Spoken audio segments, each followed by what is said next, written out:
Je pense qu'il faut vraiment la flamme au fond de toi, vraiment la passion. Sinon, je pense que tu t'essouffles. Bosse, des heures. Quand tu vas arriver, tu prendras du plaisir. Mais là, quand on te met un bolide comme ça dans les mains qui monte, tu vois, à 350 km/h en 8-9 secondes. Et tu ne l'entends pas, surtout parce qu'il y a pas, c'est électrique, donc il n'y a pas vraiment le bruit du moteur. Et en ligne droite.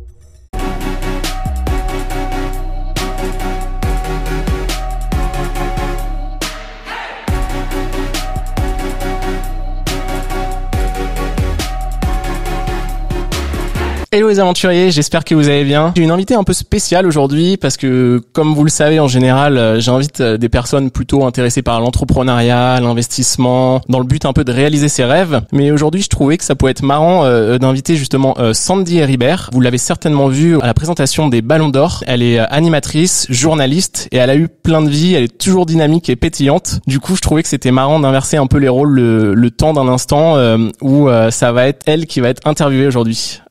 Enchanté Sandy, merci d'être là, merci pour ton temps. Merci Adrien, merci pour ton invitation. Pour ceux qui ne te connaîtraient pas, est-ce que tu pourrais déjà te présenter un petit peu ? Absolument. Écoute, je suis Sandy Heribert, née le 25 novembre 83, donc si on calcule bien, je viens d'avoir 40 ans. Bon anniversaire, un peu en retard. Merci, c'est gentil. Bon, écoute, t'as quelques semaines. Je suis journaliste, animatrice, télévision et radio et podcasteuse depuis peu, spécialisée dans le sport et puis aussi dans le divertissement et le cinéma depuis 2-3 ans. Je suis franco-belgo-anglaise, j'y tiens. Je suis européenne. Les 3 nationalités. Ouais. Alors bon, je les ai pas demandé, mais en fait c'est mes 3 origines. Et je suis très heureuse dans ce que je fais aujourd'hui. Ok, ouais, ça se voit. Bah, t'as toujours le sourire, toujours pétillante. Ouais. Donc, et justement, t'as toujours été journaliste ou, comment t'en es arrivé à être, t'as fait des études de journalisme ou qu'est-ce qui t'a fait prendre cette voie ? Alors, j'ai voulu être journaliste à l'âge de 9 ans. En voyant les images de la guerre du Golfe, c'était la mère d'Alexia Laroche-Joubert qui était grand reporter de guerre, et j'ai regardé mes parents et j'ai dit je veux faire le métier de la dame. Je voulais aller raconter l'histoire des gens qui étaient en souffrance, si tu veux. Donc moi je ressentais en tant qu'enfant à 9 ans, tu voyais ses familles, ses mamans, ses enfants, et je voulais aller raconter l'histoire de ces gens-là. Je voulais leur donner la parole. Bon, t'imagines, tes parents sont pas très rassurés, donc voilà, je voulais être journaliste de guerre. Et puis au fur et à mesure, quand tu dois faire ton choix d'orientation à 18 ans, mon père a voulu que j'assure un bagage, tu vois, donc il m'a dit fais du commerce. Au pire, tu vois, tu pourras toujours trouver du boulot là-dedans. Et finalement, ça a été une bonne orientation parce que j'ai une vision je vais pas dire une vision business, mais aujourd'hui je peux travailler, je peux faire des événements corporate, je comprends le dilemme des entreprises. C'est une bonne culture générale d'avoir fait finalement un bac+5 en commerce, mais j'avais jamais lâché mon rêve qui était de devenir journaliste. Donc je suis rentrée chez Eurosport parce que j'étais passionnée de sport en tant que chargée de marketing, responsable marketing sur du rallye auto. Donc top, c'était le sport, la bagnole et je voyageais autour du monde. Ah. Et puis dans la boîte, j'ai réussi au fur et à mesure, j'ai accumulé des heures de droit à la formation. J'ai repris mes études à 30 ans et j'ai fait un master de journalisme au CELSA. Et je suis devenue journaliste tout en intégrant, j'ai fait une promotion horizontale et j'ai intégré la rédaction d'Eurosport. Eurosport 2 à l'époque, c'était les sports un peu plus hybrides, un peu plus décalés, ça me correspondait bien. Et je suis devenue journaliste comme ça. Donc j'ai appris à l'école tout en étant sur le terrain assez rapidement et voilà, après ça s'est jamais arrêté. Ah mais donc du coup un peu en 2 étapes. Au début t'étais d'abord, pour mettre un premier pas dedans, t'as d'abord été en marketing et ensuite, à partir de 30 ans, tu t'es lancé. Oui, c'est ça. Et ça fait 10 ans et j'ai accompli mon rêve, quoi. C'était vraiment le rêve que je m'étais promis à 9 ans. Et je le réalise aujourd'hui et tous les jours, je suis très heureuse d'aller au travail. Et c'est quoi justement quand tu disais ton rêve à 9 ans, t'aimais bien raconter l'histoire des gens, découvrir, apprendre sur leur histoire, etc. Qu'est-ce qui fait que t'aimes ça en gros Je crois que j'ai toujours aimé l'humain. En fait, ma maman était très altruiste. Elle a toujours été dans beaucoup d'associations. Elle s'est toujours beaucoup occupée des gens. Elle aime les gens. Elle est très curieuse. Et je pense que j'ai pris ça d'elle, d'aller au fond des choses avec les gens, d'être là à leur écoute, d'être une bonne oreille. Je pense que j'espère en tout cas, mais je pense être une bonne amie à qui tu peux tout dire, à qui tu peux te confier. Et quand on aime les gens, assez naturellement, quand tu fais du journalisme, si tu veux, ça va de pair, je trouve. Parce que je pense que quand tu interviews quelqu'un, il faut réussir à se mettre à sa place.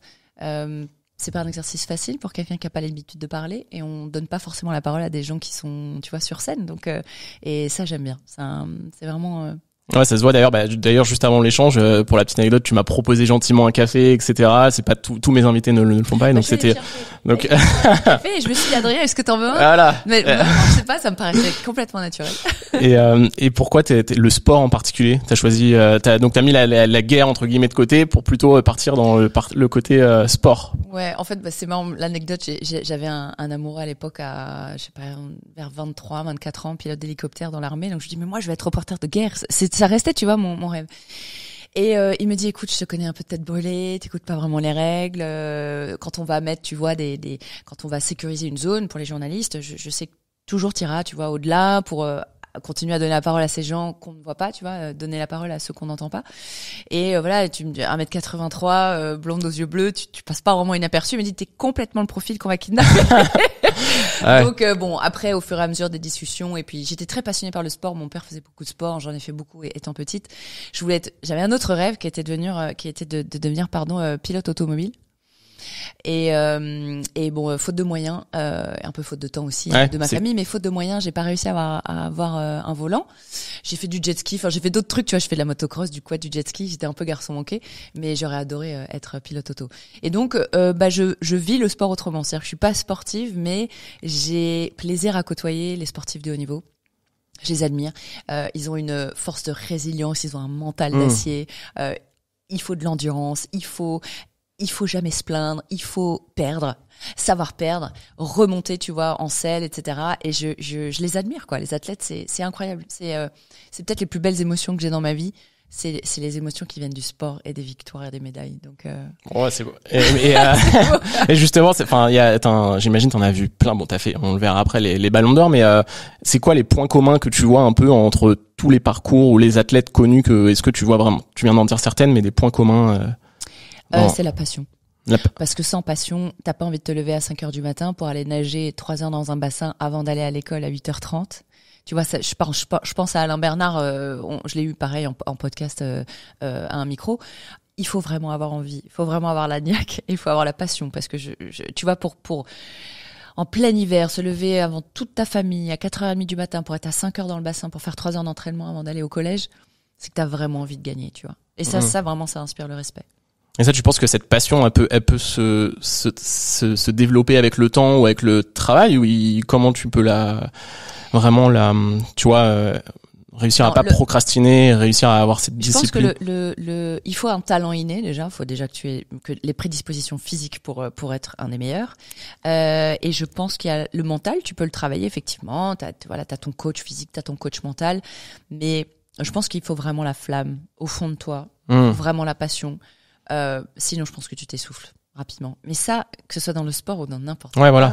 J'allais justement faire le parallèle. Ouais. D'ailleurs, c'est le nom. Pourquoi le nom de ce podcast, Aventurier de la vie? C'est parce qu'il y a un peu le parallèle entre les sportifs, les aventuriers, les athlètes, les entrepreneurs. Ouais. Ok. Et donc, toi, quand tu vas à la rencontre de tous ces athlètes, comment t'as fait? En gros, t'as fait des études de journalisme et comment tu prépares tes entretiens? Comment t'as fait pour mettre tes premiers pas là-dedans, on va dire? Alors, c'est avec Eurosport, mais j'étais effectivement chez Eurosport, donc ça faisait déjà 5 ans que j'y étais, mais j'étais, tu vois, sur un rallye auto. On lisait la presse sportive, je lisais l'équipe, évidemment, j'étais abonnée, donc j'avais une sorte de vision un peu très large de tous les sports. Il n'y en a pas un. J'ai mes préférences, mais je dirais pas ceux que je n'aime pas. Wow. Je suis pas très fan de vélo. De vélo, ah. Ouais. Et tout le monde le savait à Eurosport, et quand je devais préparer en fait les bulletins news, on se répartissait un peu les sports, et assez souvent il y avait mon nom au tableau avec écrit tu vois, la Vuelta, le Tour de France, et là j'étais un peu punie. Voilà, c'est vraiment j'ai du mal. Alors quand tu te mets un peu dedans les stratégies, etc., mais je trouve ça un peu chiant. Je trouve ça un peu chiant le vélo. Après ça reste des sportifs que j'admire, etc., mais le sport en lui-même, moi je suis pas fan de vélo, même moi en faire, à part en VTT de vitesse, en montagne. Tu fais de la trottinette, toi? Ouais, je fais de la trottinette, du vélo électrique à Paris, quoi. Tu vois, bon, c'est pas terrible, mais ouais, en fait, j'aimais ça, j'aimais pratiquer le sport, j'aimais regarder le sport à la télévision, j'aimais parler sport. Et puis, quand je vais préparer une interview, j'essaie effectivement de la préparer sur les grands axes de la vie de l'athlète pour évidemment, tu vois, être prête. En revanche, j'essaie de pas lire les autres interviews, puisque j'essaie de faire c'est pas que j'essaie de faire un truc différent, mais j'ai envie de surprendre la personne qui fait ça. 863e interview, tu vois, sur sa performance, tu vois, à Doha, sur les derniers championnats, quoi. Et j'essaye aussi de me mettre à la place de personnes qui ont envie d'écouter un sportif de haut niveau pour s'inspirer, mais qui sont pas forcément fans de sport à la base et experts dans la discipline. Donc j'essaie de prendre un peu de recul pour pas parler trop en mode expert. Et après, si c'est par exemple, on va dire, parce qu'il y a de plus en plus de podcasts ces derniers temps, comme on est en train de le faire maintenant, moi je suis pas du tout journaliste et les podcasteurs c'est pas des journalistes. Et donc moi, par exemple, j'ai préparé, mais j'ai pas de notes sur moi, j'ai pas d'oreillette. Et justement, à un moment, il y avait un caméraman qui m'a dit, tu devrais peut-être, ça ferait plus professionnel d'avoir une fiche avec des notes sur toi pour interviewer. Et tu lui as répondu quoi? Je lui ai dit non, moi je préfère que ça soit spontané, donc des fois il va peut-être y avoir des moments de flottement ou de blanc, etc. Mais je préfère que ça soit une discussion. Une discussion, voilà, exactement, en fait, toi, un échange. D'écouter. Ouais. Ça revient à ce que j'ai dit tout à l'heure. T'es curieux. T'aimes les gens aussi. Ouais, moi je suis très curieux, mais avec n'importe qui. Ça peut être avec des athlètes, comme tu l'as dit, ou le pêcheur aux Philippines qui à 5 heures du mat avec ses enfants qui vit d'amour et d'eau fraîche et juste voir justement, comme tu dis, on peut être au fin fond des Philippines et voir quelqu'un avec la lumière dans ses yeux, qui adore ce qu'il fait, pêcher le poisson, etc. Et ça j'aime beaucoup. Ouais, ça nous anime, ça. Ouais. Les histoires humaines. Exactement. Et donc toi, du coup, est-ce que tu disais, tu prépares un peu, etc. Mais est-ce que c'est pas pareil quand tu fais une émission à la radio, j'imagine, qu'à la télé ou même en live comme les Ballons d'Or par exemple. Je crois que là c'est en direct, donc c'est différent. En direct, 400 millions, avec les réseaux sociaux on est sur du 600 millions. Là je t'avoue que tout est scripté parce que c'est repris par les télés du monde entier. Ils ont besoin de savoir la minute près à quel moment on va redonner la pub. On a besoin là pour le coup toutes les questions sont préparées. Pour que ce soit validé par les agents des sportifs et des footballeurs qu'on a sur scène et ça. Donc là, tout est extrêmement scripté et je ne vais pas te le cacher, je pense qu'on le sait, on le voit, on a un prompteur, quoi. Mais si jamais le prompteur lâche, on connaît notre texte. Donc voilà. Donc ça, c'est vraiment extrêmement calibré, extrêmement préparé. Après, une interview en plateau, un peu pareil, t'as un conducteur et t'as des pubs à tenir, etc. En revanche, ce que j'aime beaucoup avec le podcast, c'est que c'est libre cours, quoi. C'est-à-dire que pareil, moi je prépare en amont, je lis beaucoup de choses pour avoir l'impression de bien connaître la personne en face de moi, mais je lis pas mes questions. C'est vraiment au feeling, c'est vraiment au fur et à mesure. Okay. C'est ça qui est agréable avec le podcast. Est-ce que justement tu aurais des conseils à donner pour des gens qui ont des podcasts ou autres sur comment le préparer, avoir des questions au cas où si on sait pas quoi dire, tu vois, comment bien conduire un échange, on va dire, même si on veut que ça soit juste une discussion spontanée. Je pense qu'il faut avoir quand même préparé 10 questions pour réussir alors c'est pas très français, mais re-angler ton podcast. C'est-à-dire que moi le podcast que j'ai sur Chéri FM, c'est je demande à l'athlète de se décrire, de me donner 3 dates qui ont marqué sa vie, qu'elles soient positives, négatives, professionnelles, personnelles. Donc moi j'ai déjà un fil conducteur qui de toute façon à un moment donné, si je vois qu'on part un peu et je regarde un peu le timing aussi, je lui demande et ensuite donc on arrive à cette deuxième date parce que c'est chronologique. Donc là déjà moi ça m'aide un petit peu. Ça c'est comme ça que j'ai construit mon podcast, c'est d'avoir ces 3 dates. Et ce qui était sympa, c'est que c'était différent de ce qu'on leur avait déjà demandé. Souvent, c'est, tu vois, toi, si je te demande les 3 dates, c'est un peu difficile. J'allais te le demander, par contre, moi. Tu sais que j'ai jamais j'allais inverser. C'est pour ça que c'est dur. Et puis après, donc, j'ai 10 questions un peu de secours. Par exemple, tu vois là, j'avais un athlète sur l'escalade. Beaucoup de personnes ne connaissent pas cette discipline, donc qu'est-ce que c'est que le bloc, tu vois. Et donc, tu vois, ça, c'est des questions un peu bonus. Je sais qu'on va pouvoir mettre ci et là, tu vois, si jamais on a besoin, tu vois, de re-angler, encore une fois, le podcast. Donc, j'en prépare quand même une petite dizaine.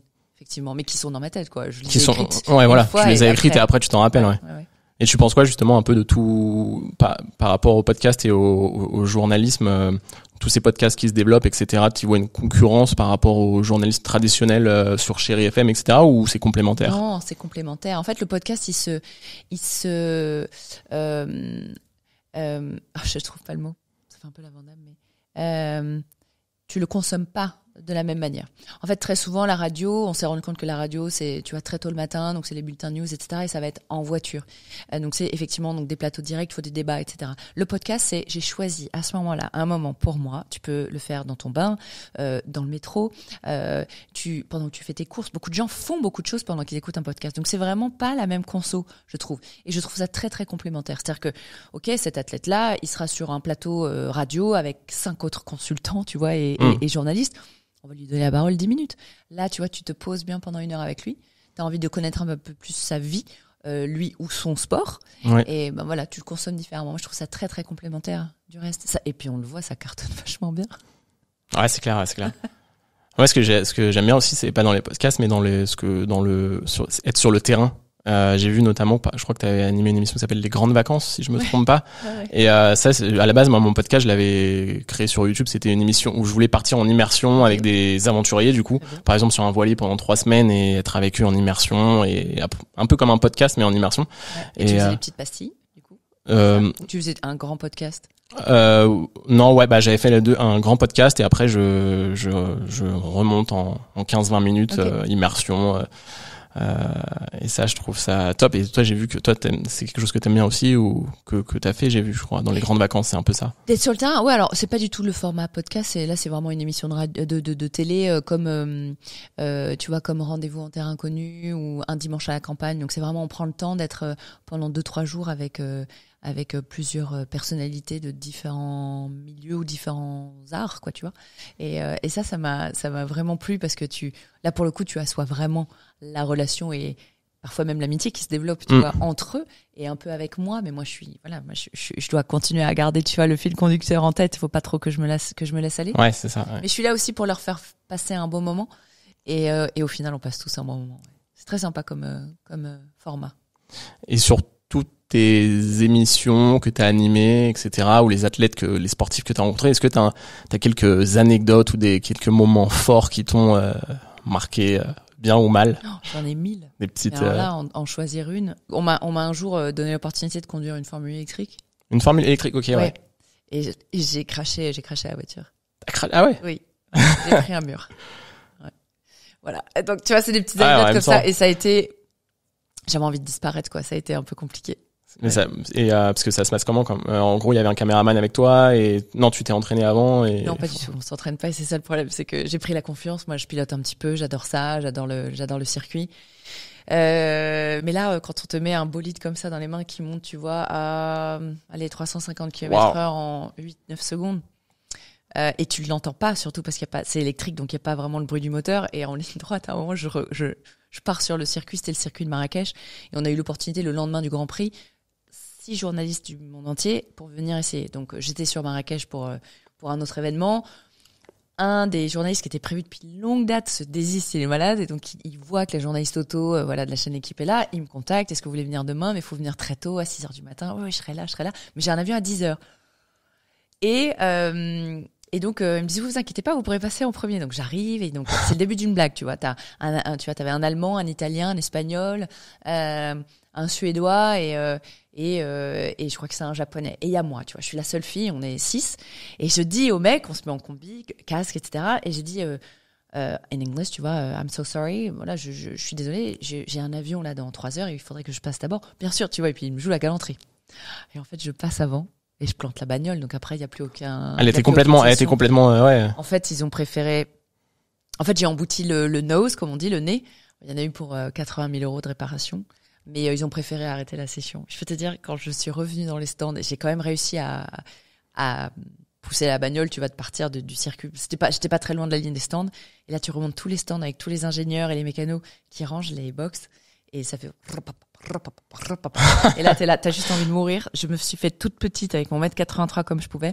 Et là, j'arrive au dernier stand.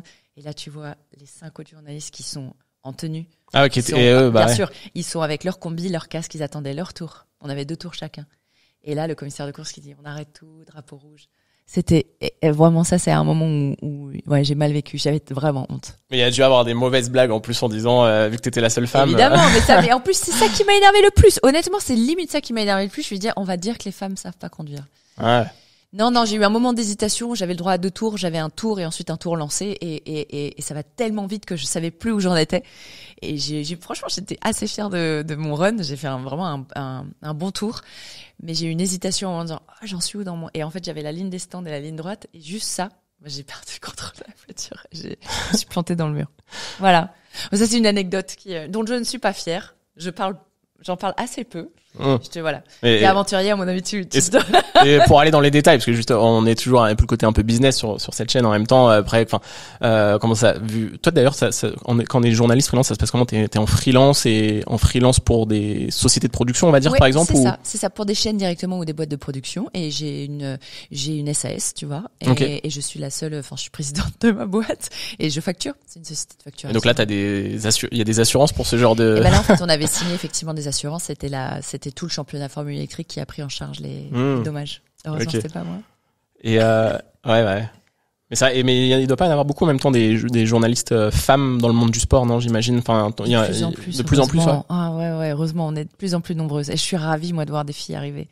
Et je suis ravie de voir. Alors, en fait, ça a commencé par des anciennes sportives qui sont devenues consultantes. Et donc, on les voyait. Et évidemment, elles étaient légitimes. Et puis, au fur et à mesure, la première et que je salue à chaque fois pendant mes interviews, c'est Nathalie Yanetta, qui était une des premières à parler foot.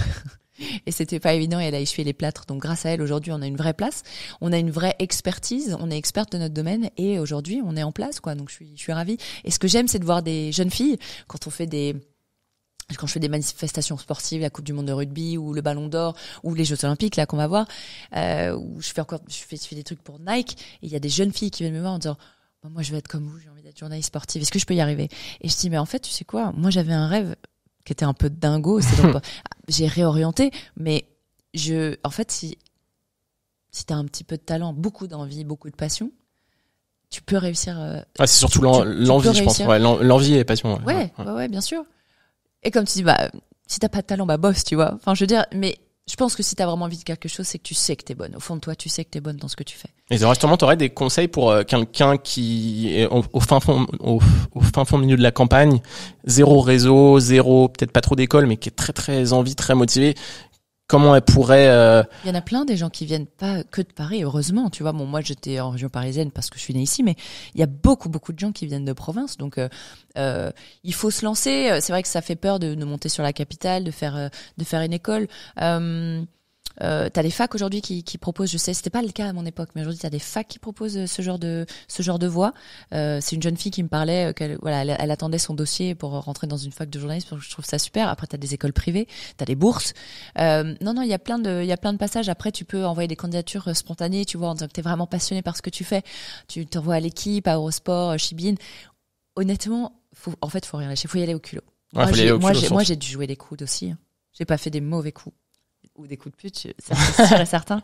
Je suis très très loyale et je fais très attention parce que finalement la roue tourne et le karma revient. Ouais.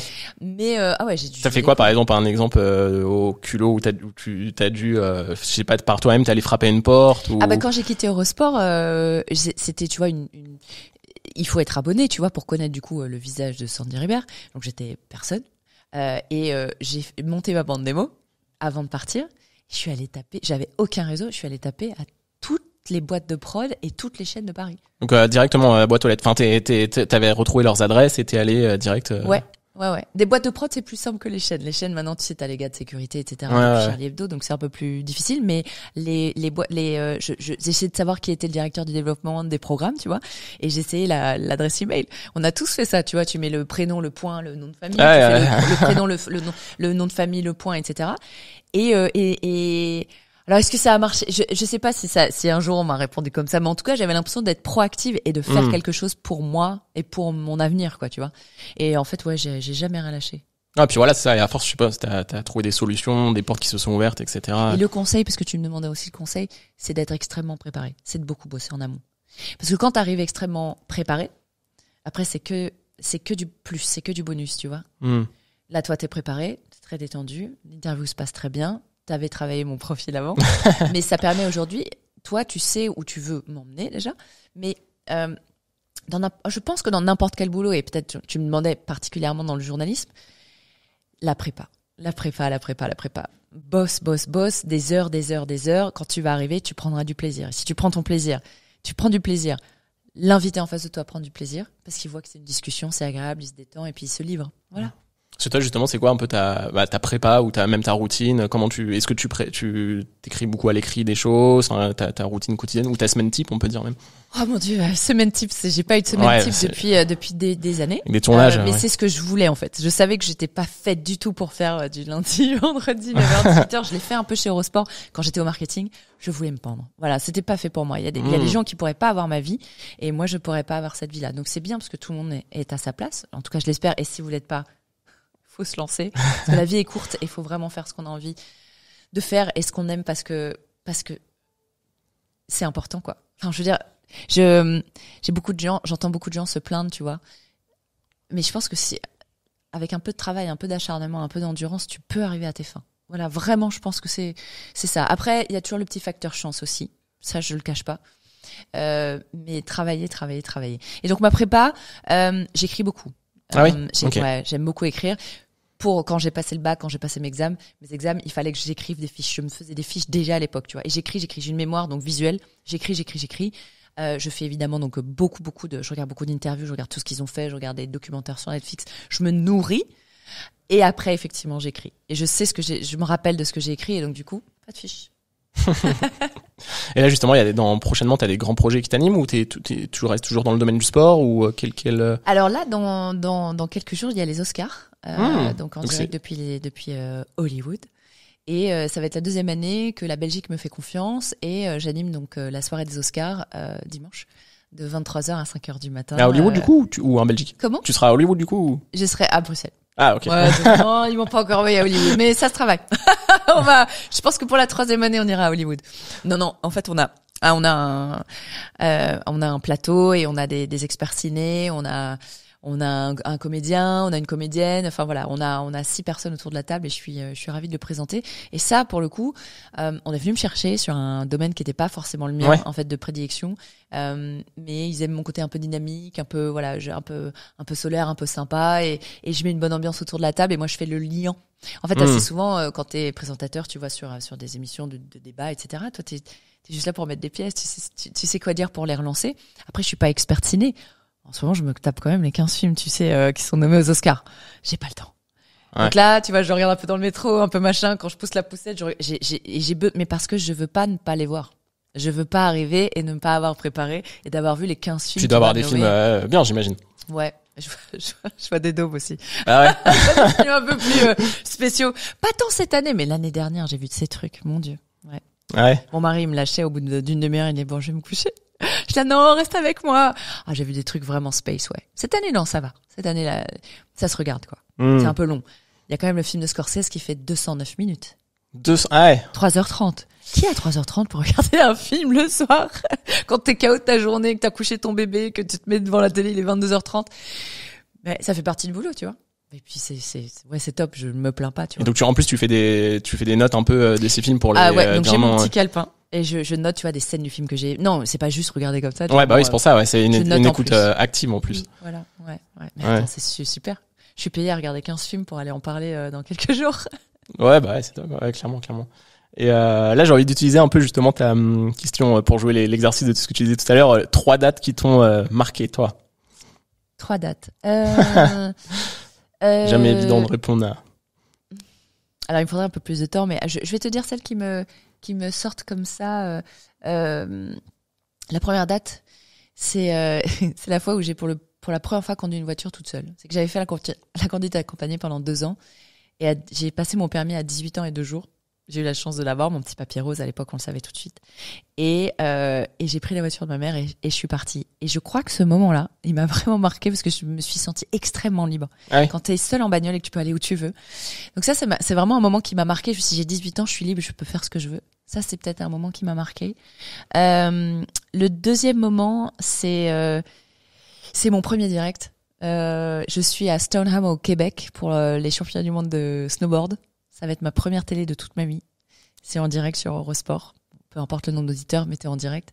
Et moi, j'ai l'oreillette, j'ai Paris qui me dit Paris pour Québec. Je dis oui, donc moi j'ai mon micro.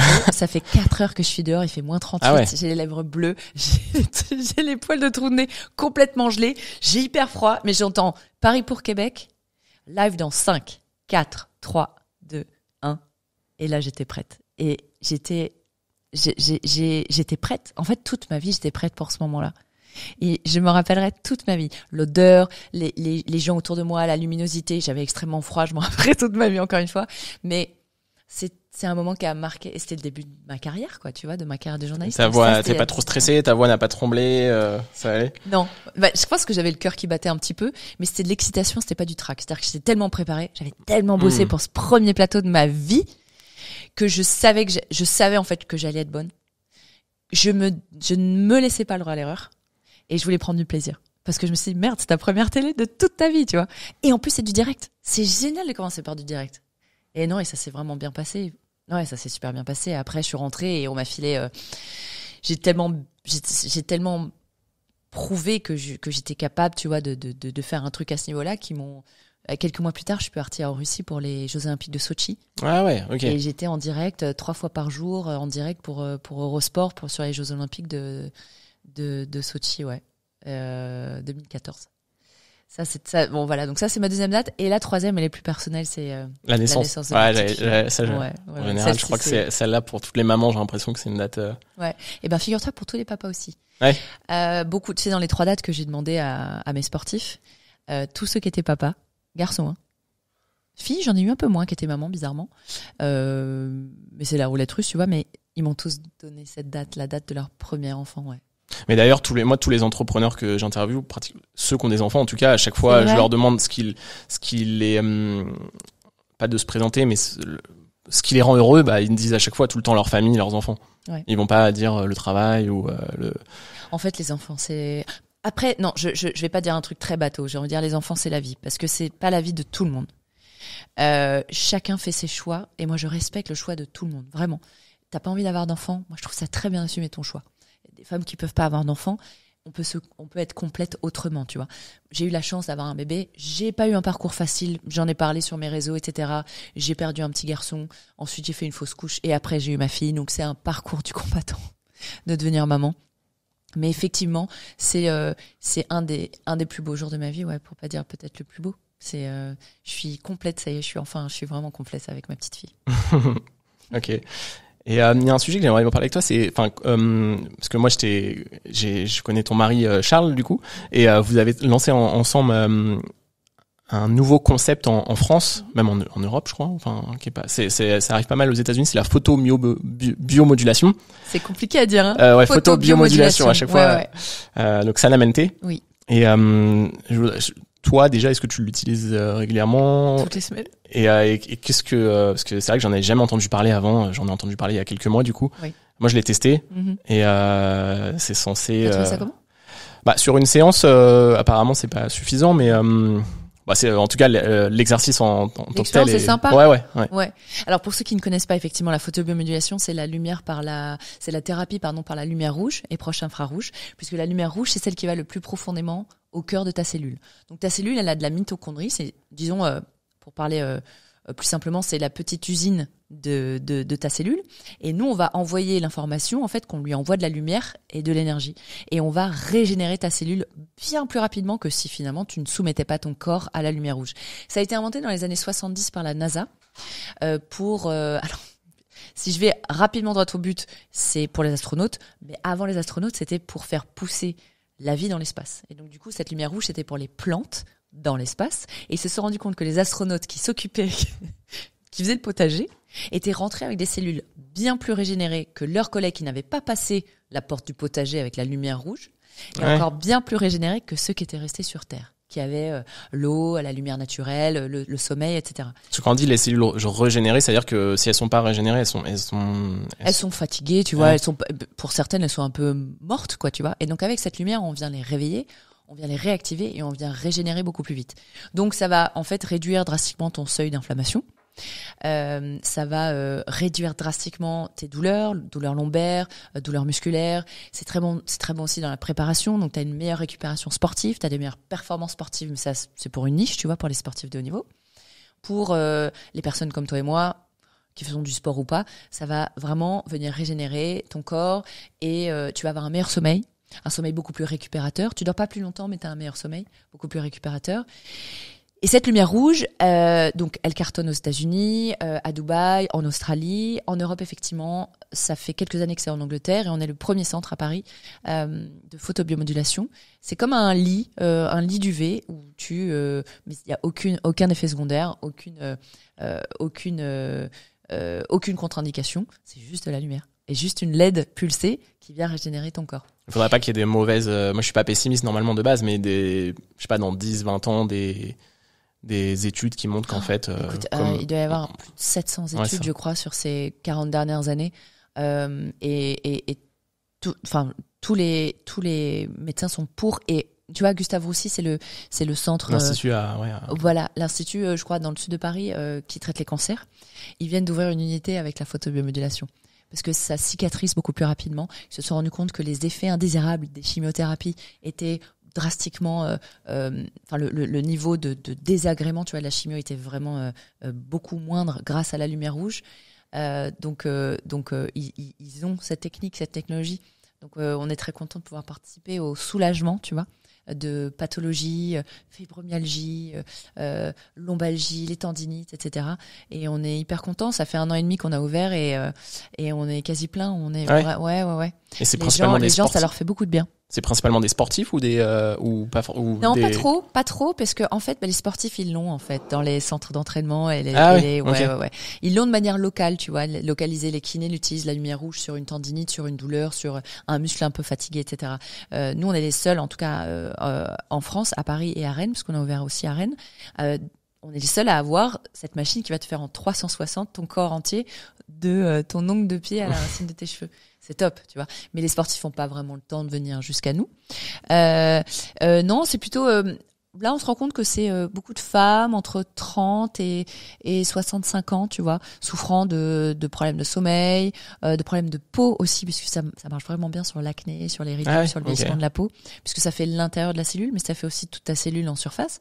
Et donc, ça vient réactiver le collagène naturel de ta peau, l'acide hyaluronique qu'on a dans le visage. Donc, ça te donne un effet boost, tu vois, un peu bonne mine. Et vraiment, ça réduit l'arête du lion, les ridules, etc. Ça réduit les pores. C'est assez magique. Donc là, on a en mode masque, juste si tu veux faire de l'esthétique.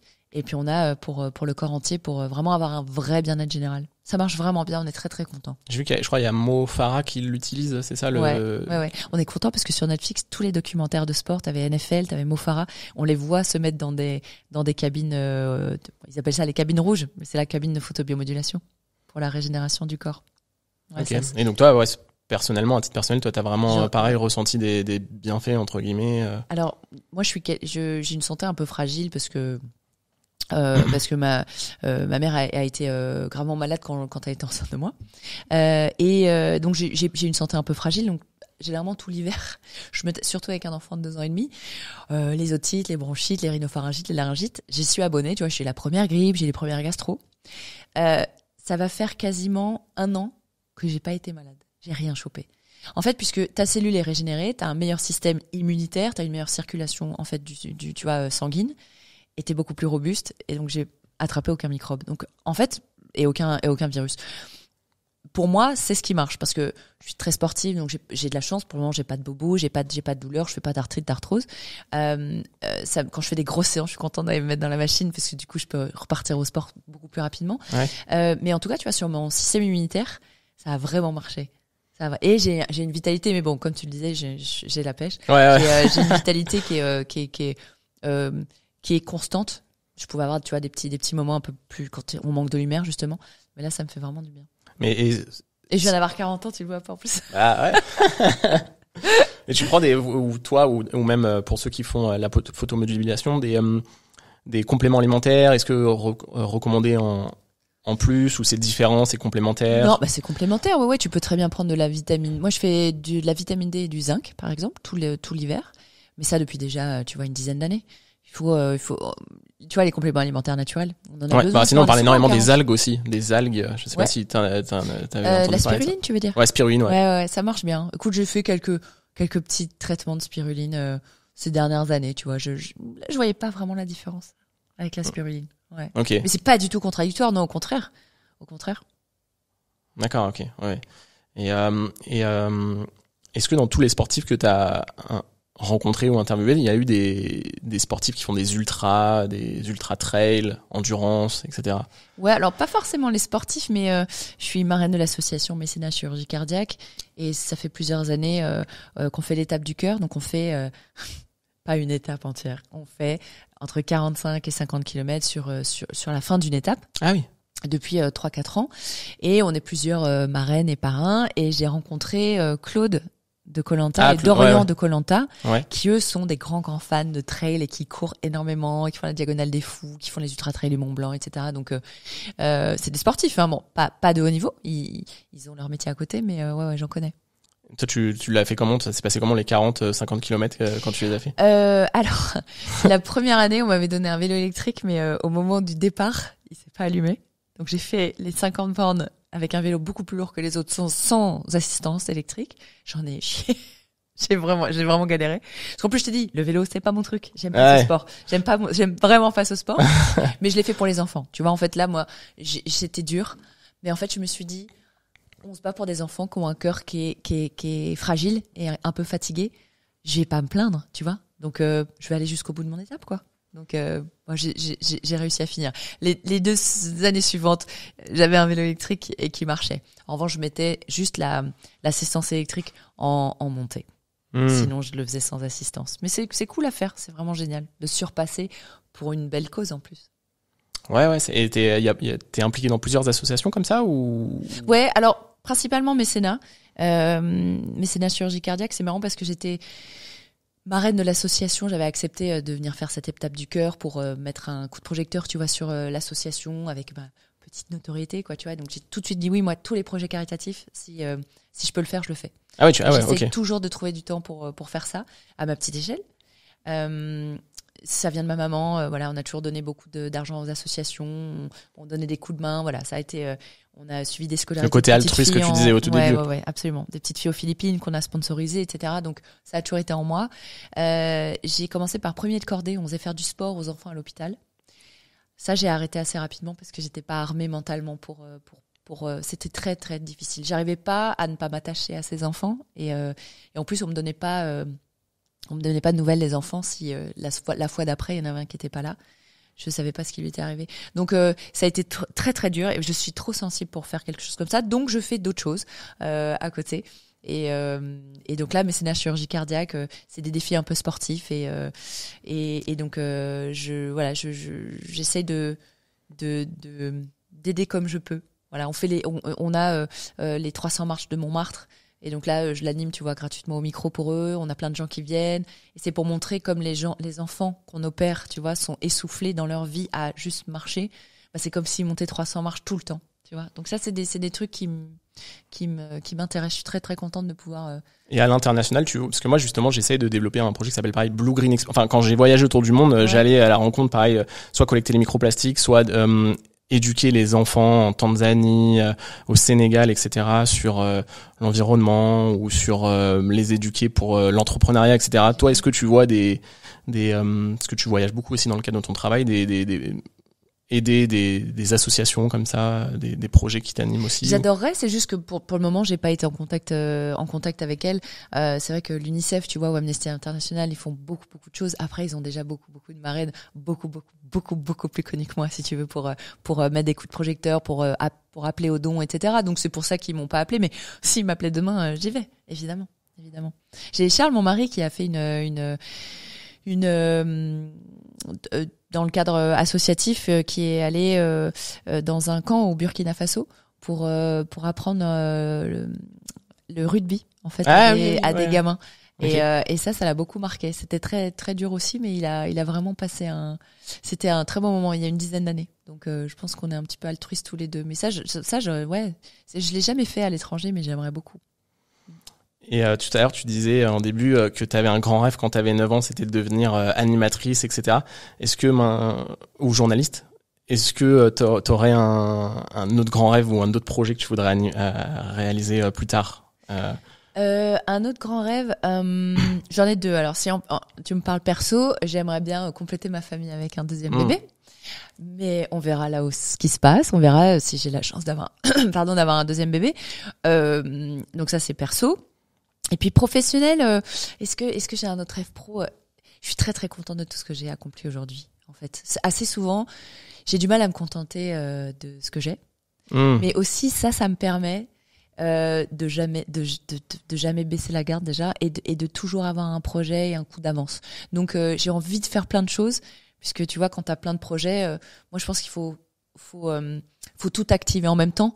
Parce qu'il y a des projets qui ne voient jamais le jour, t'as des super projets, faute de financement ou faute d'opportunités, etc. Donc, je travaille sur plein de différentes choses. Je fais du podcast, je fais je fais du journalisme sportif, je fais du divertissement, je produis, tu vois, du documentaire. J'adore être multitâche et multicarte. S'il y a un projet, ça serait d'avoir, je pense, une grande émission sur une grande chaîne.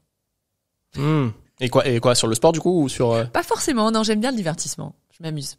Ouais, je m'éclate dans le div, c'est cool. Je reste moi-même et en fait, je rigole bien, quoi. Donc, et du coup, si on fait l'exercice inverse par rapport à début, etc., tu t'y prendrais comment, entre guillemets, pour faire ça potentiellement? Si tu devais aller retaper aux boîtes aux lettres des sociétés de production. Tu sais, alors ça, pour le coup, je continue à le faire. C'est-à-dire qu'il faut toujours être proactif. Quand je te dis on lance les projets, c'est que je contacte les chaînes, j'ai des idées. J'ai une collaboratrice avec qui on écrit beaucoup de projets et je demande des rendez-vous, des gens qui me connaissent déjà, mais tiens, j'ai encore 3-4 trucs à te proposer. Rien n'arrive par hasard. Et comme je te disais tout à l'heure, le travail. Alors oui, mon nom tourne un peu dans les boîtes de prod et les chaînes, mais c'est le projet, mon timing et la bonne personne qui fait qu'on va venir te chercher pour celui-ci. Moi, je me crée les opportunités. C'est-à-dire que j'ai plein de choses que j'ai envie de faire, j'ai plein de choses que j'adorerais présenter, d'autres que j'aimerais produire, mais je vais voir les chaînes, je propose. Sinon, très proactif. Même assez peu de chances que ça marche. Bah, après, si t'as une bonne étoile et encore le petit facteur chance, ça peut marcher. Mais faut toujours être sur le qui-vive et travailler beaucoup. Et c'est intéressant ce que tu disais juste avant, où le fait t'es multitask, très multitâche, etc., plein de projets en même temps. Parce qu'on entend très souvent, et même je lis beaucoup aussi de livres où ils disent qu'il faut se focaliser sur... Je suis pas d'accord. Bah moi je suis assez d'accord avec toi. Je pense que c'est parce que dans ma personnalité pareil, je suis assez multitâche, mais du coup pourquoi t'es pas d'accord justement? Non, parce qu'un jour j'ai rencontré, c'était quelqu'un de chez M6 et je tairai son nom. Je faisais de l'interview, je faisais de la mix zone, je faisais du plateau, je faisais du débat, un peu de tous les exercices de la journaliste si tu veux. Enfin voilà, j'ouvrais le champ des possibles parce que je me sentais capable de tout faire et j'avais l'impression de faire tout correctement. Je vais pas dire très bien, mais en tout cas, j'aimais ce que je faisais et je me suis dit, c'est cool, j'ai l'opportunité de faire tout ça. Et quand je suis partie le voir et qu'il avait vu ma bande démo, il me dit, ouais, je vois que vous faites plein de trucs, mais est-ce qu'il y a un truc que vous faites très bien? Parce que là, en fait, vous tirez un peu dans tous les sens, il faut se spécialiser, tu vois. Et je dis, alors, vous savez quoi? Moi, je suis à moitié anglaise et en fait, chez les anglo-saxons, c'est bien de savoir faire plein de choses. Donc moi, j'ai pas envie d'être mise dans une case, j'ai pas envie d'être mise dans une boîte. Je sais faire plein de choses. Pourquoi je me limiterais? Je suis partie, il m'a jamais rappelé. Mais au moins, je me suis jamais limitée et je continue à faire plein de choses, plein de différentes choses. Moi, je pense que non, c'est pas bien de se limiter. Voilà, si tu prends du plaisir et que les retours sont bons, bien évidemment. Faut savoir arrêter les choses où t'es pas bon. Non, voilà, si tu le sens pas, faut un peu la vista, faut un peu le feeling aussi. Si tu le sens pas, c'est que t'es pas fait pour ça et change de projet, quoi. Mais si tu sais faire plein de choses, fais plein de choses. Ok. On arrive à la fin de cet échange. Deux petites questions que tu peux répondre en une phrase. Est-ce qu'il y a un livre qui t'a inspiré? Je sais pas si tu lis, si c'est le cas ou pas. Je lis beaucoup. J'aime bien lire les biographies, tu vois, les bouquins qui m'inspirent, c'est très inspirant. J'ai beaucoup aimé celui de Michelle Obama, Devenir. J'ai aimé parce qu'elle, sur tous les fronts, elle a voilà sa vie de maman, sa vie d'avocate, de juriste, et puis après femme d'eux, et de s'engager auprès des enfants, etc. Elle fait plein de choses et elle les fait bien. Donc j'ai beaucoup aimé son livre. Oprah Winfrey aussi a sorti son livre et il m'a beaucoup inspiré. Et celui-là, je le relis assez souvent. Je crois que c'est la vie dont je rêvais ou un truc comme ça. Oprah Winfrey, très bonne maîtrise justement. La dernière question, c'est toi. Est-ce que t'as le mot de la fin, quelque chose que tu voudrais partager pour inspirer les personnes qui nous écoutent? Le mot de la fin. Le mot de la fin. Allez, je vais partager mon leitmotiv. On n'a jamais rien sans rien. Ok. Bon parfait pour finir. Voilà, faut travailler, beaucoup travailler. Mais en tout cas, merci beaucoup pour ton temps. Pour te remercier, je vais te remettre mon livre qui est juste là pour te remercier de ton temps et puis voilà. C'est génial, merci Adrien. Voilà, bah, Merci à toi. Mon prochain livre de chevet. Merci à toi, merci. À très bientôt. Ciao. Très rapidement, merci beaucoup pour votre engouement. D'ailleurs, n'hésitez pas à vous abonner. D'après les statistiques sur YouTube Analytics, vous êtes nombreux à regarder les épisodes sans être abonnés. Donc n'hésitez pas à vous abonner. Ça permet d'inviter encore plus de monde, de grossir le show et ça me ferait vraiment super plaisir qu'on puisse faire évoluer l'émission positivement.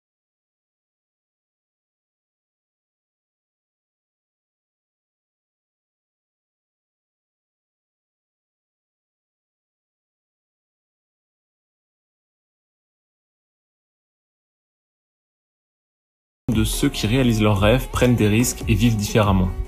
Si vous avez aimé cet épisode, n'hésitez pas à laisser un commentaire sur la plateforme de votre écoute.